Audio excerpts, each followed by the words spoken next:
This is Jasper Cook. You were a musician who traveled around the world with the African jazz pioneers. A lot of success on the trombone, that big thing that goes in and out, in and out.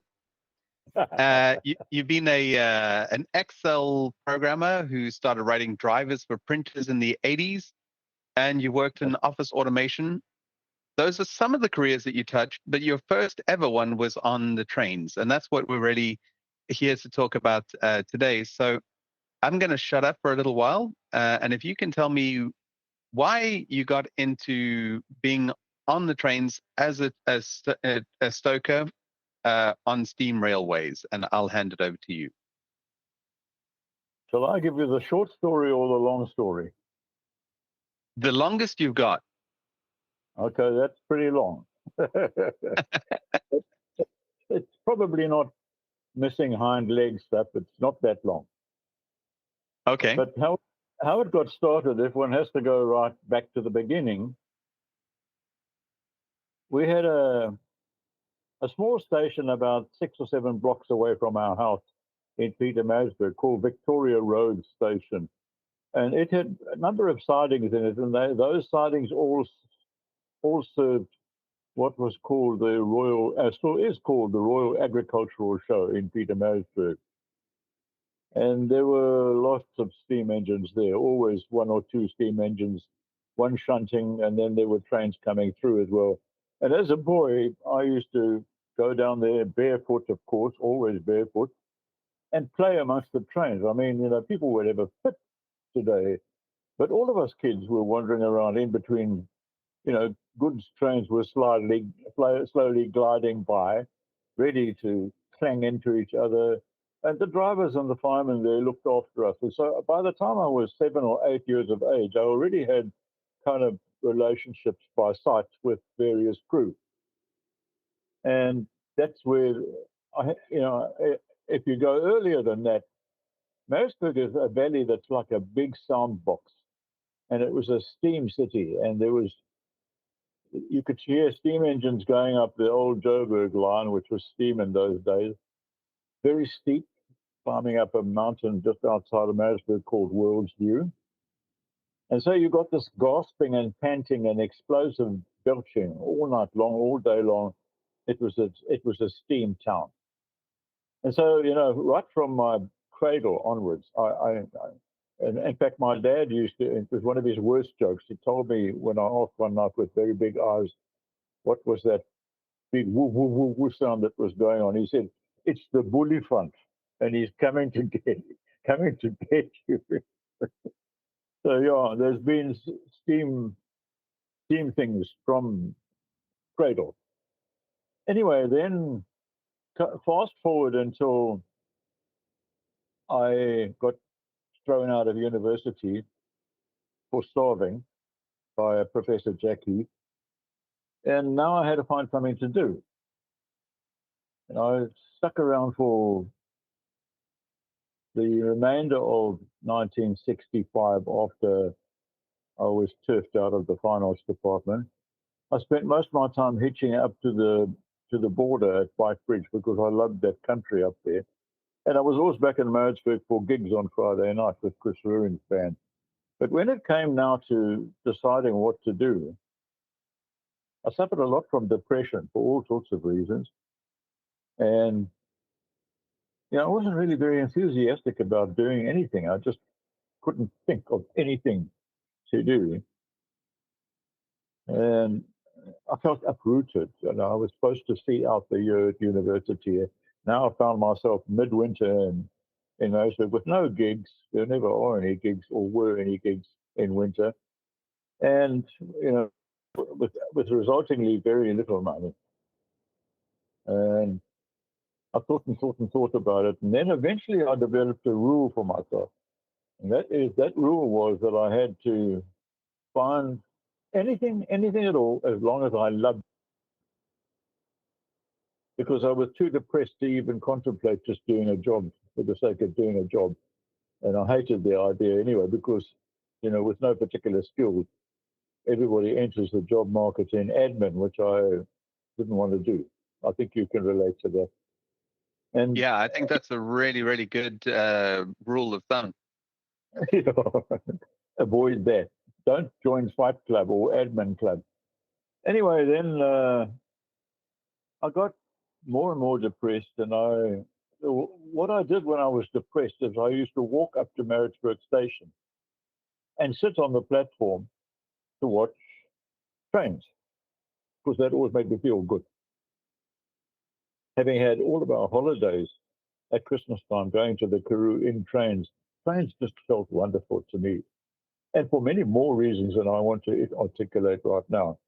But when I sat on the platform in December of 1965, I was contemplating just stepping off the platform and stepping between shunting wagons to do myself in. It's a very effective method. But I spared a bit of time to think how that would affect my mom and my siblings, and I decided that it was equal parts cowardice and what it would do to them. And then, of course, now I don't like myself for being a coward. And I thought, I've got to find something to do that I love. And while I was sitting sort of mulling over that one, a locomotive that I hadn't seen before came steaming down the slope from Pretbury and came to a stop right next to me. And it was a Class 15 AR. They're particularly handsome locomotives. And I got a very cheery greeting from the fireman, who gaan het boet? And I started chatting. And they eventually chopped off on their way. They were going like what they call light engine to Durban. He said the locomotive was going for trials on North Coast or South Coast line, I forget which. And I sat there for a while. My spirits were really buoyed. It was hot. And I got up sort of irresolute. And suddenly I thought to myself, hey, I love the steam locomotive. Rule one, satisfied.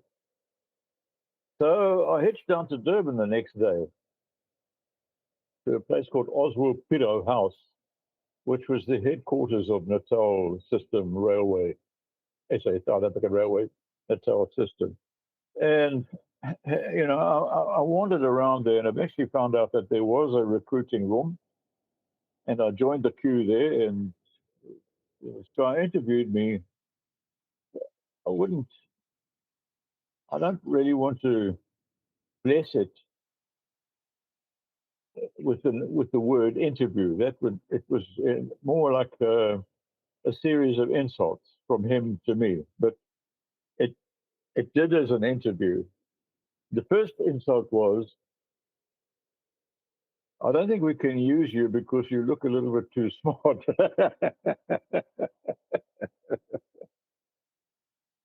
So I said, no, I'm not. I'm not Tim. I just love steam engines. And then he was in complete disbelief. What? Love steam engines? So I said, yeah, that's I love steam engines. They said, okay, well, before we start filling out any papers, what's your schooling? So I said, oh, I've got matric. And he said, what? Oh, no, you are too overqualified. And I just saw myself talking myself out of my first job ever. And then he said, have you got any further education qualifications? I thought that was a trick question. I was supposed to say no. But of course, I had been to university, and I said, no, I haven't got any further qualifications. So he said, all right, well, when did you leave school? So I said 62. He said, it's the end of 65 now. What have you been doing? Without even thinking, I said, oh, I was in university, but I dropped out. In university? Then he said to me, this interview is over. You're far too clever for you. So I said, it's not against the law to be a little bit clever. And he said, for us, it is, because it means you will leave the job too soon. You'll be frustrated and you will leave the job too soon. So it wasn't actually as bad as I thought it was. And then he said to me, okay, well, I'm sorry, next, please, kind of thing. And I just almost got down on my knees. I said, no, please, you don't understand how much I want this. I don't actually want anything else in life. I suffer from shyness. There's all other options I can take, but I don't want an office job. I really don't want an office job. He said to me, but why ever not? Why would you want to go into 120 degrees Fahrenheit temperature in a locomotive cab when there are nice, comfortable, air-conditioned offices to sit in? I said, I have issues, and I can't do that, but I can do this. I want to be in the open air. I want to see the fields. I want to see the trees. I want to see, the odd buck, the cows, the sheep, that kind of thing. I just don't want to be in a town, and I just want to get into this. And he said, I'll think about it. Will you phone me tomorrow? I said, no. That's the one thing I did right. I said, no, I need an answer now. I can't tell you why, but I've got lots of things to get set up. I really do need an answer now. You have no idea how complicated my life was. And it was, but we won't go into that. And so he just sat there and looked, how long it is just to look at somebody for 60 seconds. He must have looked at me for 4 or 5 minutes. He went like this, and then he went like this, and he went like this, and he scratched his head, and then he went like this. He just looked at me, and he said, and eventually I said, well, and he said, okay, we'll take a chance with you.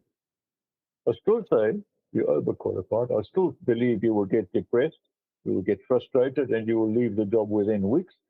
But just something about you, I'm going to take a chance on you. I thanked him, and that's how I got started with the railway. I came back, I filled in all the forms. I don't remember how they responded, whether it was a phone call or mail. But anyway, I was told to come in and do an aptitude. No, I did the aptitude test there and then. I remember I only ever went to Oswald Firo one day in the first place. And they gave me an aptitude test.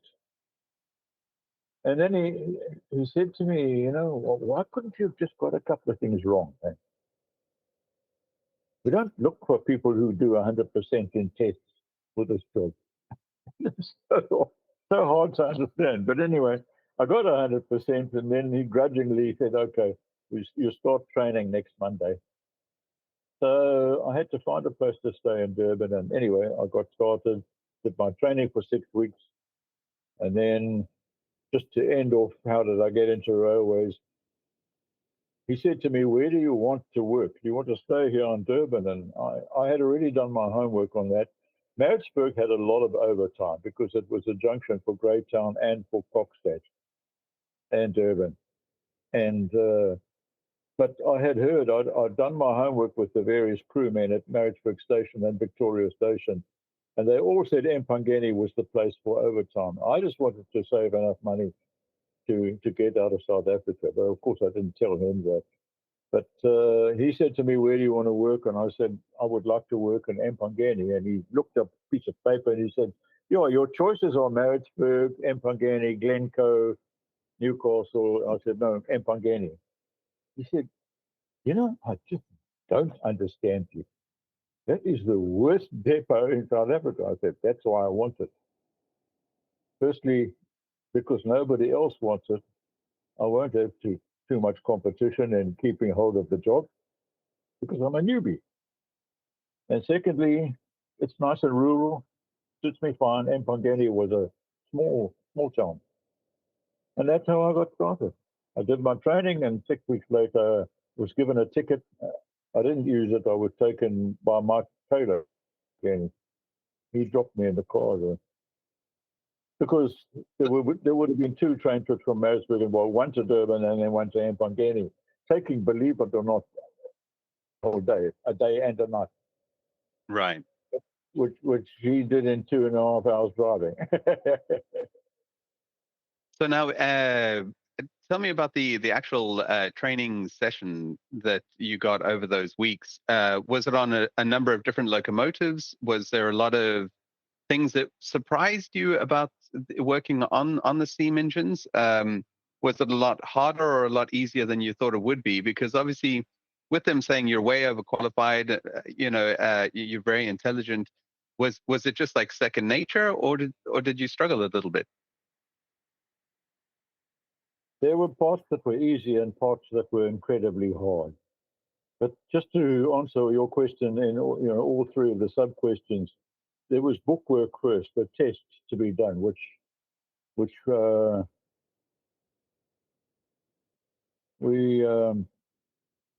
sorry, there were classes.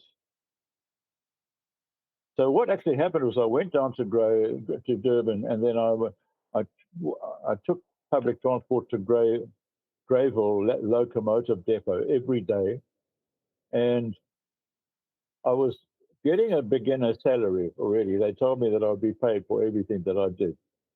But the way it worked out is that typical kind of lethargic government railways type of thing, I was actually given nothing to do for 2 weeks. So there were 6 weeks allotted for training. And the first 2 weeks I was just ignored. There was a bit of fun, but I can always come back to that another time. But then the actual course started, and it was I think about 3 weeks,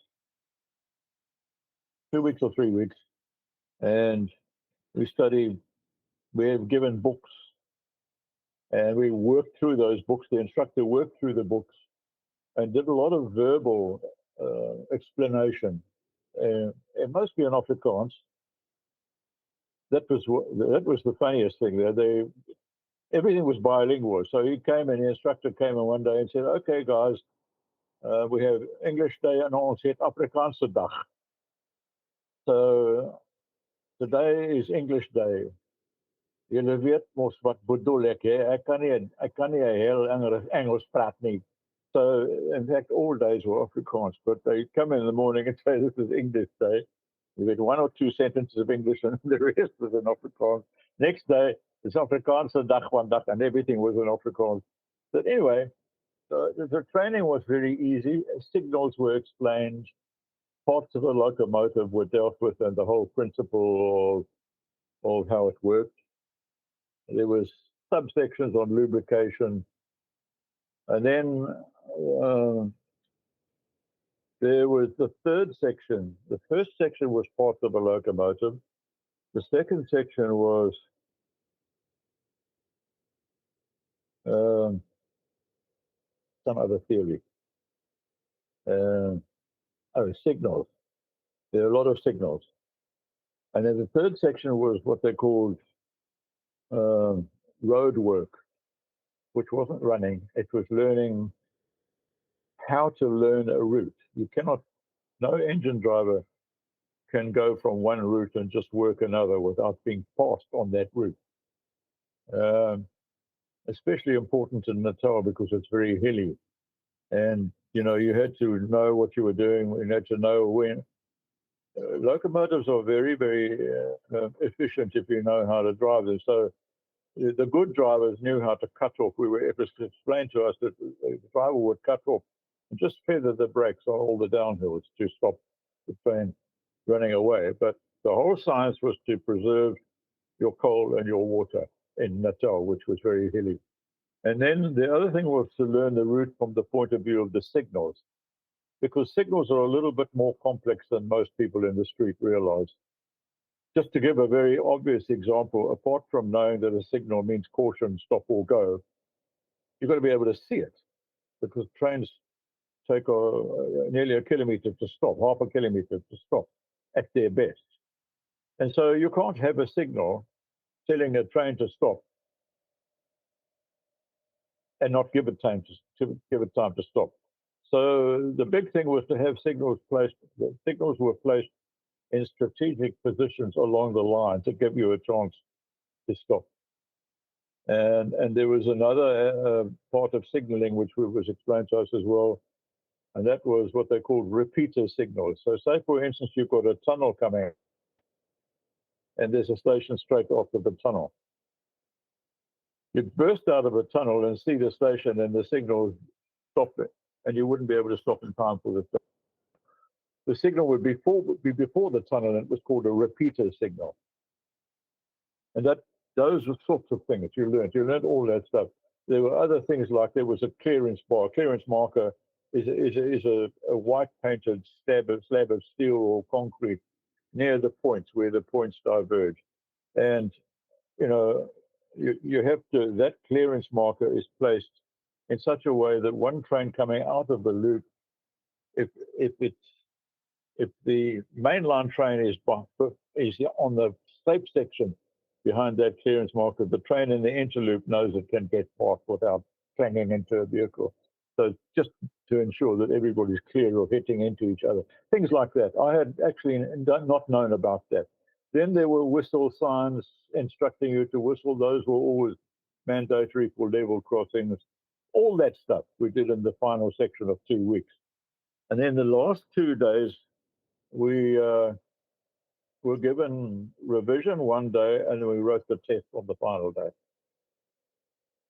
And then now you'd done your 6 weeks, and the day after you got the results for the test, if you had passed, you went in and you got your placing, which was which station you were going to go transfer to actually work. And I got 98%. Turned out the one that I didn't get right was because their English was bad, and they corrected it after I had a fight with them about that. But they didn't give me the 100% all the same. And then on the last day, the day after I got my results, I went and I was told to get myself off to Empangeni. I was given a concession to apply for a ticket. But Mike had already said he was going to take me to wherever I was going to work, whether it be Glencoe or Newcastle or Kokstad or Madrisburg or whatever, or we were in Madrisburg. So he had already said he was going to give me a lift to wherever. And I got Empangeni, and then he took me there the next day. And I was booked into what they call the Koshuis, which is basically a boarding house.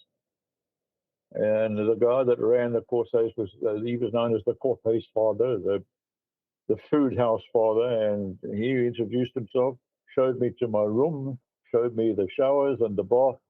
None of the showers worked, so I had to bath. And I got a room initially alone, and later somebody came a couple of days later, a guy came to share with me, and that was the beginning of my time in Empangeni. In the old days, you used to start as, okay, it was age restricted. I was already over 18, so I could start as a fireman. But like Appies would start at 15 or 16 years of age, and they were started as, in the very old days, as firelighters, but that was now being done by laborers.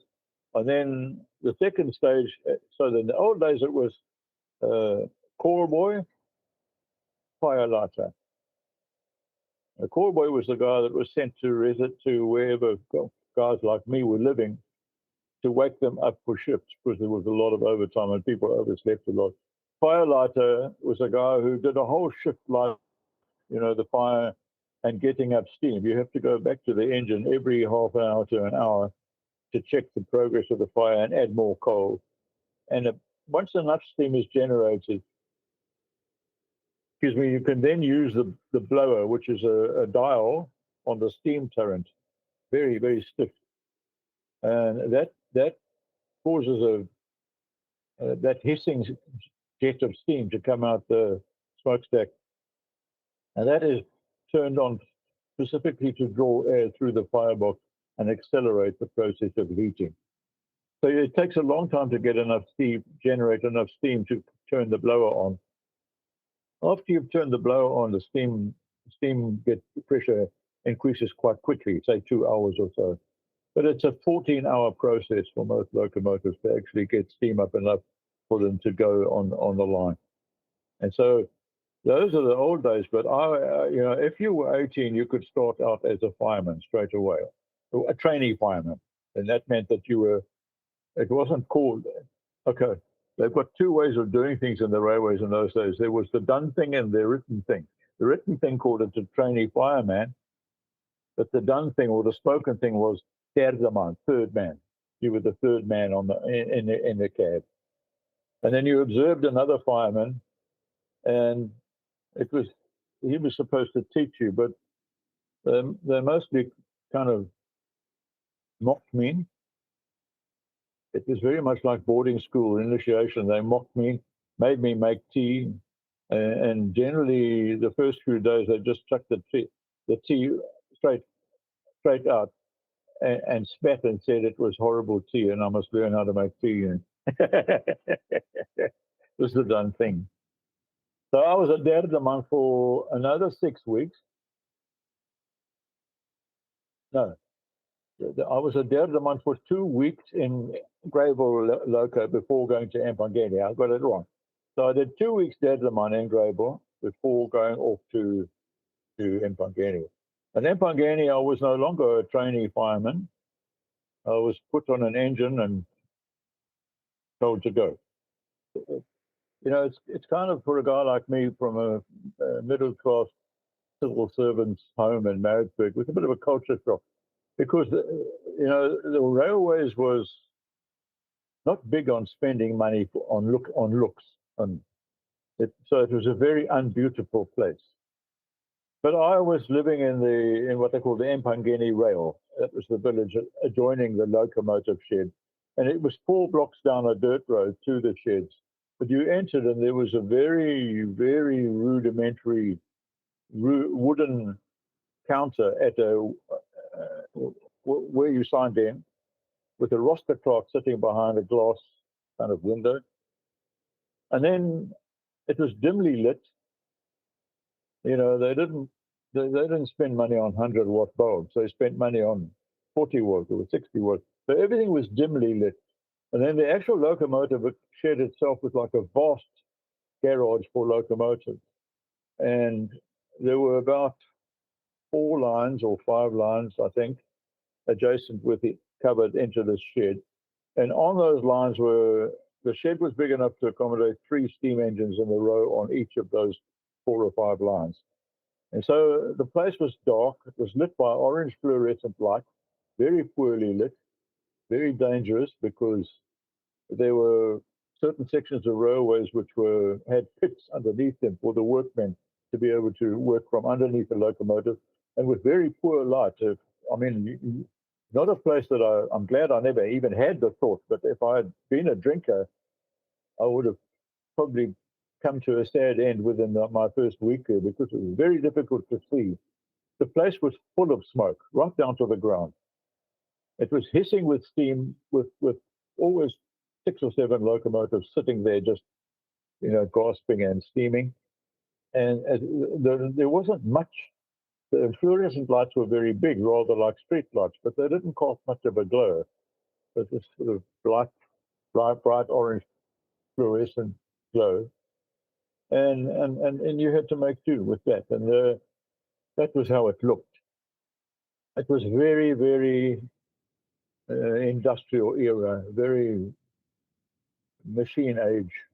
Nothing spent on making it nice at all. There wasn't even a canteen. There was a locker room, and you know, like given the way things operate these days, there would be an urn with hot water and tea bags, or you could bring your tea bags and just pour hot water from an electric urn. There wasn't even that. The locker room was just a few benches and these lockers, these steel lockers that you could open and stash your stuff in. So it was very Charles Dickensian, I suppose, industrial age vibe. And that's how it looked.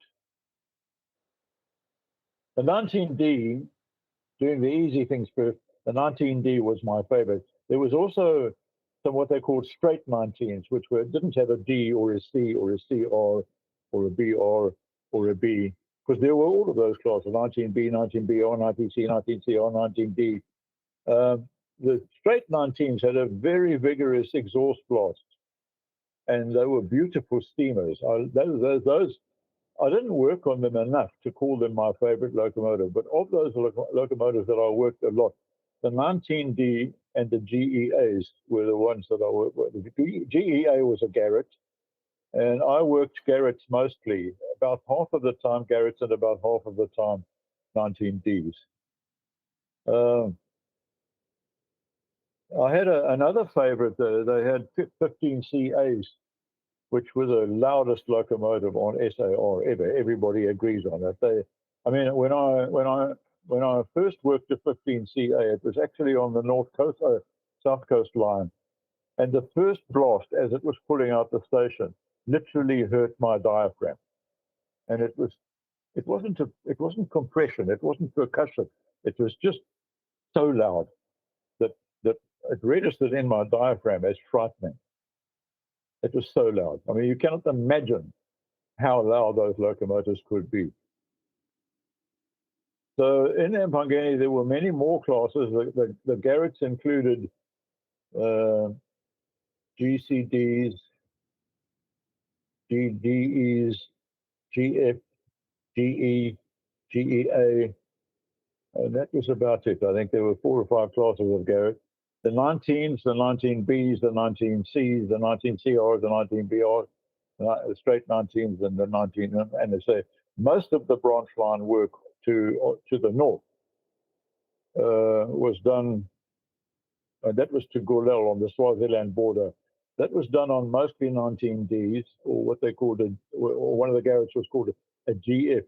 The reason why they used the GF, it was a pretty weak locomotive, but that line, it was full permanent way all the way to Mutuba, which is to say that it was 120-pound rail. The rail was classified into heavy, medium, and small or light, and heavy was 120 pounds, which meant it weighed 120 pounds for a 3-foot section, a yard. And the next one down was 90 pounds, and the smallest lot was 60 pounds. But from Matuba onwards, it was 60 pounds, 90 pounds all the way to a place called Candover, which is the last stop before Golel. And then from Candover, it was 60 pounds rail. And those were the only 2 locomotives. But all of the 19s and a GF were the only locomotives that could handle that weren't too heavy for that last section. So any Golel trip, and that I must have worked more to Golel than anywhere else. I worked to Durban, I worked to Eshowe, I worked to Empangeni, which was another branch line, but that was 90-pound rail. But it was just that last section of, I think, 15 kilometers or 15 miles that was 60-pound rail, and only a few engines could be trusted to do that. The 19D was one, and the GF was the other. There may have been any of the 19s were the one, and then the GF. There may have been others that were allowed on that line, but I never personally was on any other than those 2 locomotives. And all the other Garretts were worked in Empangeni and Durban. A Garrett is basically a single engine backed on 2 single engines backed onto each other. So the boiler is on a chassis, and then the driving wheels are pivoted on both ends. So that's a double engine, really, the Garretts. And it was very, very hilly there. So most of the heavier working was done by Garretts. Drivers, when they learn a route, have to learn this. They have to learn how many wagons or what weight of a train you can pull in a given section. And all drivers know what each of their locomotives is capable of on various gradients. So on our steepest gradient on the way to Matuba was 1:33, which was generally the steepest anywhere in South Africa. Although there were a couple of places elsewhere in Natal that were 1:25. 1:25 means they rise 1 foot every 25 feet. That's the gradient. So 1 foot every 25 feet is a 4% gradient. And the driver would know what he could do. And it was his job to limit the train to that size. So on wayside working, which is where you go up a line between, say between Empangeni and Golel, collecting more and more trucks from sidings. Sometimes we had to leave trucks from the sidings because we already had all that we could pull. But it was the driver's discretion. I had one driver who was so fixated on taking 40 wagons that we sometimes actually loaded up to 40 wagons, which is okay, it's roughly 20 meters a wagon, so that's 5 wagons, 100 meters. So 5 eighths of 40. It's 800 meters. That's 4/5 of a kilometer. That's a hell of a long train. And we sometimes didn't make it back because he'd collected this 3/4 of a mile long train, and the hills were too steep. And once or twice, we just didn't make it over the last hill to Empangeni. And what he had to do then was couple the back part of the train, say half of the train, take the first train into Empangeni, park it, and come back for the rest, leaving a guard to stand with a red lamp or a red flag, whether it was day or night, on the back of the part of the train until the locomotive returned to do the rest. It was a bit frowned on, but it was so under pressure. There's so much work in Empangeni because Nkwalini was a sugar mill. Empangeni had a sugar mill. Eshawi had a sugar mill. Stanger had a sugar mill. And then from northwards all the way to Gulela was all logging, all plantations, right up to Sicily. So and pineapple fruit was accessory. So there was an enormous amount of stuff on the go all the time. And it was a big depot. I think they had 92 or 98 locomotives and about 200 staff. No, 400 staff. But the staff was a problem because it was a hard depot with bad water. And so staff were always leaving. But anyway, that was a driver, it was a driver's discretion what he thought he could get away with. But there were laid down maximum tonnages for each section, each gradient. So, that was the driver's responsibility to assemble a train. Yeah, but for my first few months, the drivers directed me absolutely explicitly. They told me when to put the fire off on and how much. But once I learned the road, I knew where the hills were coming up, and I knew most of the time. Sometimes I was too tired, but they were very helpful about that because you can't play with that. If you don't put enough fire on and a train comes to stand in their section, and you hold up other trains, so it's nothing can overtake you unless you're at a station or a loop. So I was totally dependent on them for the first, say, 5, 6 months, 4 or 5 months. And then I learned the road and I learned when to pack the coal into the particular engine. The other aspect to that is you have to know what sort of a fire to put in. Most of the locomotives, you have to bank the coal back to the left and the right, nearest you, and it pulls the fire straight with the draft. The 15CA was the reverse of that. You had to throw it as far forward as you could, and it pulled it backwards, pulled it flat backwards. But most of them were what we call corner firers, back corners, and the fire was pulled straight by the draft. But that's what you have to know how to fire each different locomotive. The drivers had to help us with that because if you've never fired a locomotive before, they've got to tell you that, and they knew it all. They were passed out on all those locomotives. They knew each of those locomotives. And so it was a combination of knowing the road and knowing the engine. That, and then the other part was, in terms of a fire itself, if there's a spot in a fire that is colder than the rest of the firebox, the engine won't steam. You have to have an absolutely glowing, even bed of coal. It's got to be no cold air getting through. It's got to be a bed of coal that is glowing hot, and then the engine will steam. There were some engines that just didn't steam anyway. They were lousy. And just, at the same, in the same token, there were engines that the expression was, "A stoom soos 'n droom." It seems like a dream. Some of them were very easy to fire, especially the 19Ds. and the 15 CAs. But most of them were just plain hard work. I mean, your tender holds 10 tons of coal, and you fire that away in 50 miles. My longest shift ever was 72 continuous hours. Mostly it was 16 to 24 hours a day. And then you get two to 4 hours off, and you were back on the footplate. I averaged 550 hours of work per month in Empangeni. That's why I made so much money. So I mean, we all work 160-hour working month, 40 hours a week. So I was working 120 hours a week, which is 3 times what everybody else worked. Damn near all day, every day. I mean, the guys that they wanted basically were people who had no other options. They had standard 6 or maximum JC, and they didn't really have any other options. I mean, you could earn well if you worked hard on the railway, but otherwise you could become a bricklayer or a shunter, and then it was 8 hours a day for a fixed wage, maybe a bit of overtime. But the beauty about railways is that it was 24/7, so you could work all day and all night if you wanted to. There were no safety rules. We were told we should take a rest. We should take 40 minutes rest.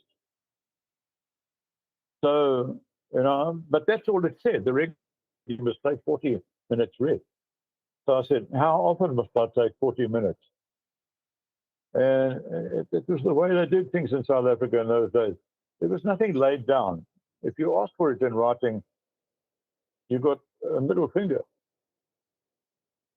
So the way it worked was that the kind of catch-22.